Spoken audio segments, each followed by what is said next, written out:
me see if I understand your position.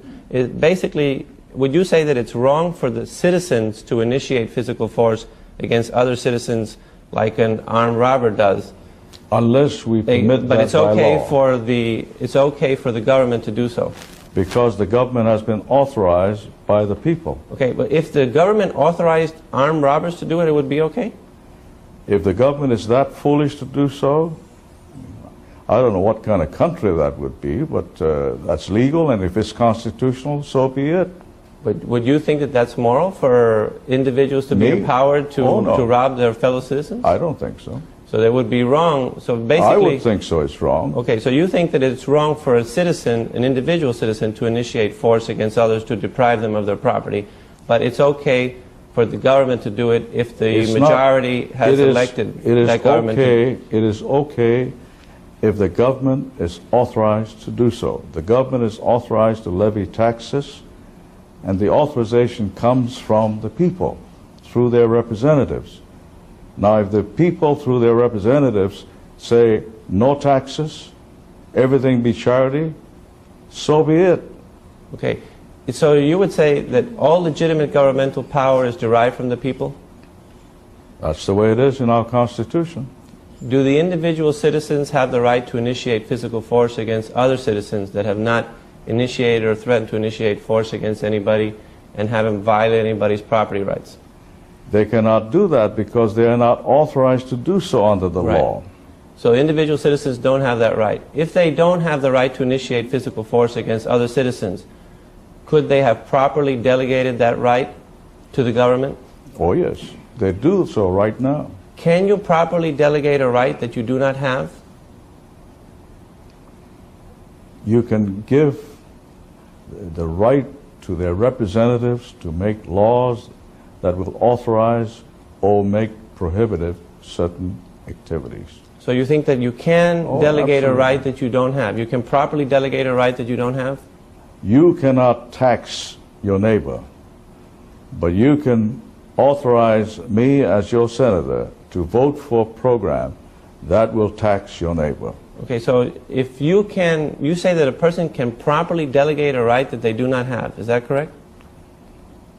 Under your distorted argument, yes. Okay, well, I don't have the right to use your home in Hawaii, right?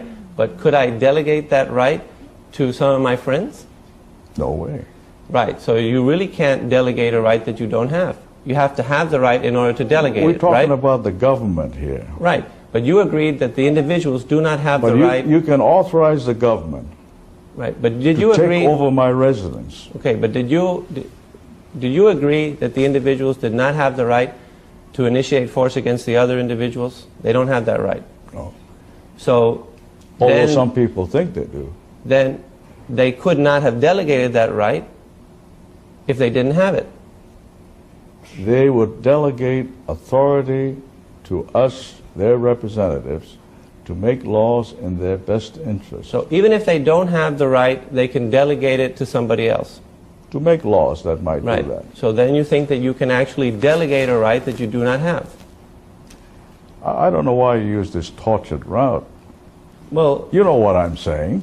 Well, I'm trying. It's interesting to me how it is that the agent can have more power than the principal. If the principals are the people, and the source comes from the people, and the individuals do not have the right to initiate force against others, I would suppose... As individuals. Well, if they get together, then all of a sudden they have the right? If they authorize the government to do so, yes. Well, if they authorize the government to enter into a war and kill people, that's a right. Well, where does this right come from if it doesn't come from the people? The people through the Constitution. Well, the Constitution was made by the people, right? That's right. So then, the people are the source of all legitimate power. So if the people did not have the right to initiate physical force against anybody, then I don't know where we're getting. Well, it seems like there's a contradiction there as far as if you say that all legitimate governmental powers derive from the people. You agree that the individual citizens do not have the right to initiate force against other citizens, then it would seem clear that they cannot delegate that right to the government. Why don't we just leave it this way? What truly matters Was wirklich wichtig ist, es geht gar nicht so darum, welche Partei an der Regierung ist, sondern welche Regierung von dem Volk kontrolliert wird. Darum geht es. Der 20. Januar 2017, an dieses Datum wird man sich erinnern. Das wird der Tag gewesen sein, als das Volk der USA wieder die Macht übernommen hat.